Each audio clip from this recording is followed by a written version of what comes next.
kita sudah mengenal apa itu rabies, kemudian ada berapa banyak kasus yang didapati di Indonesia dan juga ada beberapa daerah yang sudah menyatakan KLB. Kita akan tanyakan bagaimana cara mengatasi kondisi di saat seseorang kemudian terlanjur terinfeksi rabies. Termasuk bagaimana sih penanganannya? Kita akan tanyakan langsung pada Dr. Imran Pambudi, Direktur Pencegahan dan Pengendalian Penyakit Menular Kemenkes. Dr. Imran, selamat siang. Terima kasih sudah berkenan bergabung di Berita Satu Siang.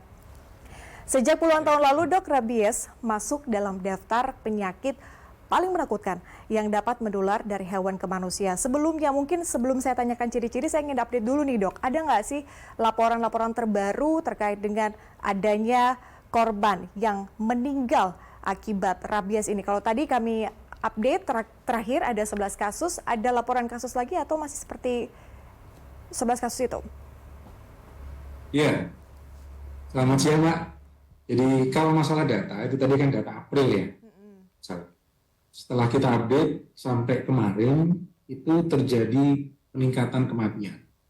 Jadi sekarang sampai kemarin ya, tanggal 15, itu sudah ada 45 kematian karena rabies di Indonesia. Ini tahun ini ya, tahun lalu ada sekitar 102 kematian karena rabies. Artinya meningkat cukup signifikan ya Pak ya kalau kita melihat data dari April sampai dengan sekarang masih bulan Juni ya. Artinya masih ada 6 bulan, setengah tahun lah ya.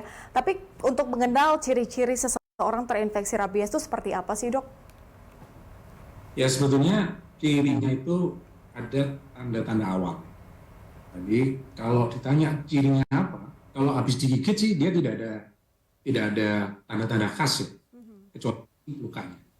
Tapi kemudian kalau sudah virusnya ini menyebar, masuk ke susunan saraf pusat, maka akan ada gejala-gejala yaitu demam, lemas, nggak mau makan, kemudian nggak bisa tidur, kepalanya sakit, kemudian juga sakit tenggorokan. Kemudian kalau sudah masuk ke fase lanjut, jadi mungkin ada gambar tadi ya Mbak ya, ini seperti gambar tadi itu masuk ke fase yang berikutnya yaitu ada rasanya itu rasa panas, kemudian ada gejala kesemutan di lokasi gigitan, kemudian mulai timbul rasa cemas dan ini yang khas, gejala takut air, takut udara atau takut angin, kemudian takut terhadap cahaya, kemudian biasanya setelah ada gejala-gejala tadi, gejala-gejala yang takut air, takut udara, itu seminggu sampai 2 minggu, biasanya pasiennya akan meninggal dunia. Oh, gejalanya itu akan dirasakan seminggu atau 2 minggu setelah gigitan itu ya dokter ya? Tergantung. Jadi karena virus ini, virus Lisa atau virus rabies itu, kan dia menyerangnya di otak. Kalau dia sudah masuk ke otak, itu dia akan ada gejala-gejala. Gejala dari mulai gigitan sampai ada gejala-gejala yang ke saraf tadi itu tergantung dari lokasi gigitannya. Paling berbahaya di bagian mana, Dok? Kenapa? Paling berbahaya di bagian mana? Kalau dokter tadi katakan adalah tergantung dengan lokasi gigitannya, paling berbahaya di bagian tubuh mana? Paling berbahaya di daerah kepala, karena kan dia dekat otak. Jadi kalau di kepala itu kan dia dekat sekali dengan otak, jadi darahnya bisa langsung masuk. Oleh sebab itu, kenapa yang meninggal akhir-akhir ini yang banyak itu anak-anak, karena anak-anak kan pendek ya, dia akan lebih mudah digigit kepalanya oleh anjing. Oke, gejalanya akan lebih cepat terlihat kepada anak-anak ya. Tapi kalau berbicara mungkin soal kasus rabies ini dokter ya, beberapa juga daerah telah menetapkan KLB begitu. Apakah bisa disebut bahwa sebagian besar kasus rabies pada manusia ini disebabkan karena pasiennya terlambat untuk memeriksakan diri ke Vaskes? Ya, biasanya itu yang terjadi. Jadi dari beberapa kematian yang kemudian kita audit, itu sebagian besar itu karena atau mereka itu datang ke vaskes setelah mulai timbul gejala. Saya setelah didatangi, dikiranya sudah sebulan yang lalu. Kan? Mereka tidak dibawa ke vaskes karena menganggap itu lukanya kecil, yang gigit juga anjingnya sendiri. Gitu. Jadi mereka menganggap itu hal yang enteng. Jadi dia biasanya karena lukanya kecil maka diberi betadine sendiri gitu sama mereka, terus tidak dibawa ke vaskes. Sehingga sudah lewat kan, sudah sebulan, virusnya sudah masuk kemana-mana, baru dibawa.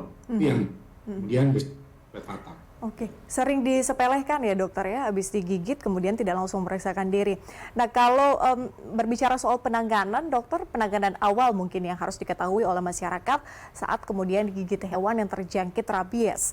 Pada kondisi apa sih sebetulnya seseorang harus segera memeriksakan diri ke dokter? Apakah pada saat dia tergigit langsung ke dokter atau menunjukkan gejala dulu baru menuju ke dokter? Ya, jadi yang menentukan itu adalah bagaimana pertolongan pertama. Jadi pertolongan pertamanya adalah luka itu harus dicuci dengan menggunakan air mengalir dan sabun. Gunanya adalah membersihkan air liurnya tadi itu dari luka. Itu yang paling penting. Jadi kalau digigit malah jangan langsung dibawa ke vaskes sebelum, ya. Karena kalau nggak dicuci, kan vaskes kan jaraknya bisa jauh, ya kan. Sehingga air liurnya sudah bisa masuk ke darah. Jadi pertama digigit, cari keran air gitu ya, cuci sambil disabun selama 15 menit. Baru setelah itu diberi betadine, baru dibawa ke vaskes. Itu sangat membantu prognosisnya. Sehingga apapun lukanya, sekecil apapun, apalagi di daerah endemis, harus dibawa ke vaskes. Untuk diperiksa lah, ini harusnya diapakan. Tapi Dokter Imran, hal lain yang kemudian bisa dilakukan mungkin untuk mencegah penularan rabies pada seseorang kemudian menjadi lebih buruk nih dok?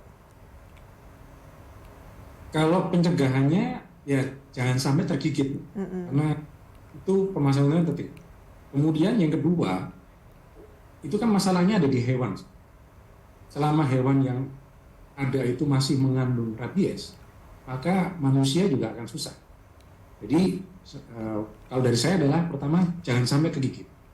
Yang kedua, kita tidak boleh melepas liarkan anjing. Karena melepas liarkan anjing itu kan sangat berbahaya. Yang ketiga, kalau kita punya anjing, punya hewan piaraan yang tadi, rakun, kucing, segala macam, itu harus dilakukan vaksinasi rabies setiap tahun. Ya, bisa dokter hewan. Supaya ini bisa terprotek.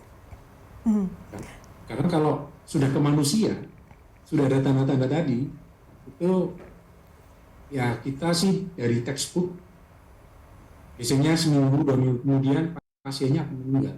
Karena tidak ada obatnya. Sampai saat ini obat yang bagus gitu untuk cegah kematian. Baik. Dr. Ibrahim Pambudi, Direktur Pencegahan dan Pengendalian Penyakit Menular Kemenkes. Terima kasih dokter sudah berbagi perspektif dan juga memberikan informasi terkini terkait dengan rabies di Indonesia. Salam sehat, kita bertemu di lain kesempatan.